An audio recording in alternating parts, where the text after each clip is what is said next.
Hello everybody, thank you for joining me today. My name is Crystal Olivarria and I'm the scholarship coach. And today we're going to be talking about 3 ways to streamline the scholarship application process. So to begin this video with a quote, it's by Albert Hubbard, who's an American writer. He says, "It does not take much strength to do things, but it requires a great deal of strength to decide what to do." I find this to be particularly true. So my question to you today is, are you willing to do what it takes to separate the good opportunities from the great opportunities? And now your immediate response might be, yes, of course, duh. But, if you think about what does that mean? To separate good opportunities from great opportunities requires time, energy, and effort. And to a lot of people that equates to work. So if you think it's worth it, then it definitely is. If you think it's a great idea, but you don't take any action, well, then it's just a good idea and it's not going to get you anywhere. So today we're talking about streamlining because many people have questions about, well, when do I begin to streamline? At what process is it necessary? Should I be thinking about it? I don't know where any scholarships are. And my response is yes, it's important to think about it before you need it, because you can set things up properly from the beginning rather than having to go back and organize things later. So the concept that we're going to talk about today is the scholarship funnel. And what that means, with this handy-dandy little diagram, is that you see 2 funnels. This funnel right over here is the one where it looks like you have a few opportunities coming into the funnel, and you see all the space between the opportunities. Each dot represents a scholarship, and they're different colored dots. So one could be an academic scholarship. It could also be something that has to do with perhaps your GPA, your SAT score, something you've done.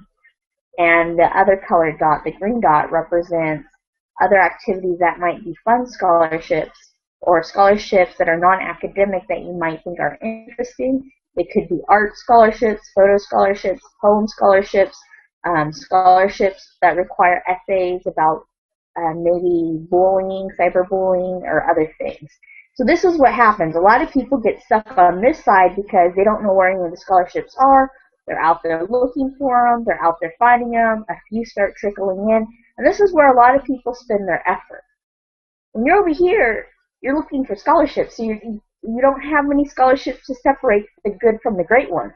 What you want to do is you want to be over here where you have so many scholarships that are coming your way that you need a process to filter them and to streamline them to figure out what are the good opportunities versus what are the great opportunities.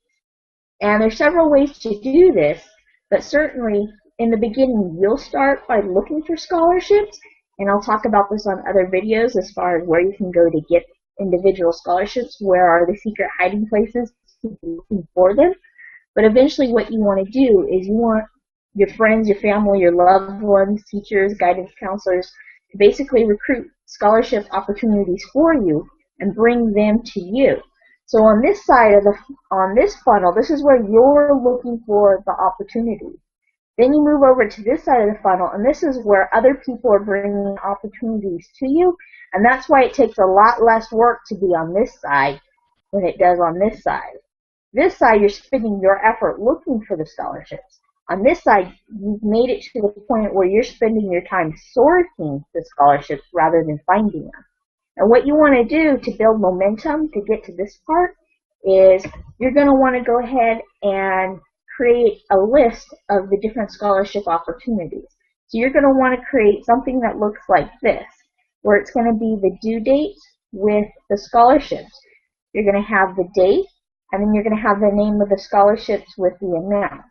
And then you can have a little checkbox system on the side of, when you have found it, is this one that you qualified for? I put a circle around the box. Yes, we're going to qualify for this one. An X through it or a red line through it if it's like this sounded like a great opportunity, but when I looked into the opportunity, I found out that we weren't applicable. We didn't meet the requirements for whatever reason. And then we continue on. And I use this for a few reasons. One, it helps me stay organized, but 2, it's also great when you talk to other people and they see that you're taking action.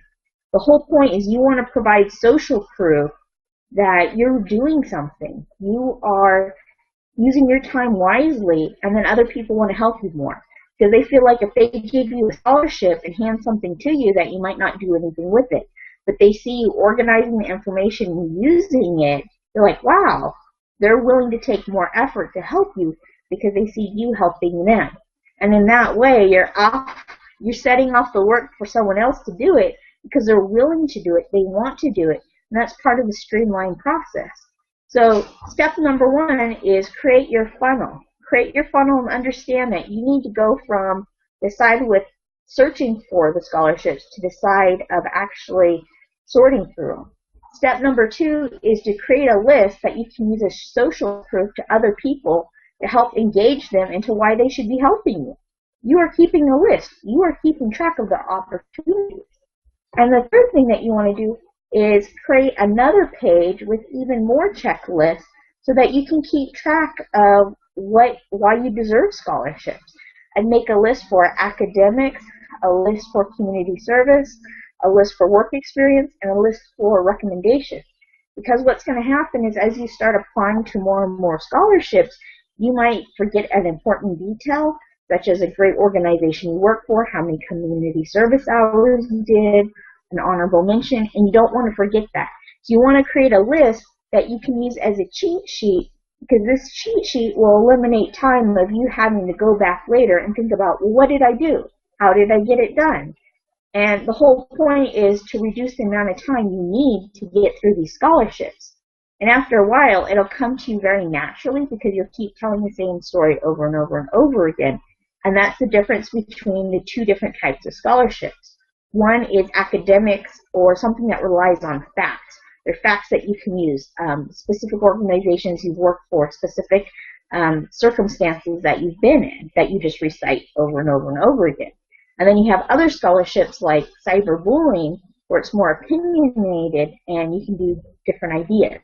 So the idea is you might want to do a combination of both just because you can get tired of doing the facts, but you also might want to keep yourself entertained by going after some of the other scholarships that might be in an area of interest to you.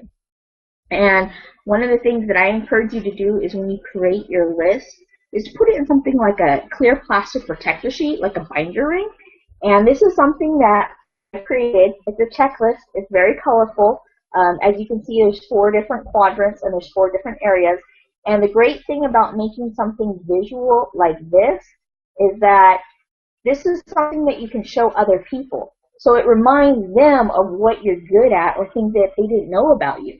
So that when they go and search for scholarships for you, they're like, oh yeah, I remember reading about, how much community service this person did.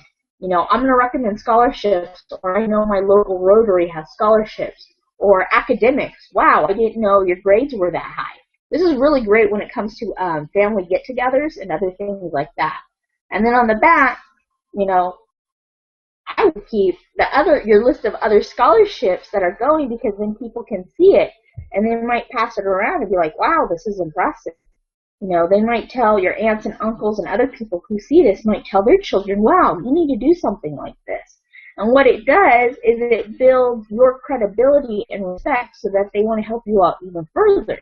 Because the likelihood is they want their kids to apply for scholarships, so they're going to want to make you a good example and be like, well, your niece is doing it, your nephew's doing it, your cousin's doing it, somebody's doing it, you should go back to school and follow them. And then they're going to want to make you look good by giving you more scholarships to sift and sort through. So when you streamline it, you're giving other people an incentive to give you the most amount of information possible.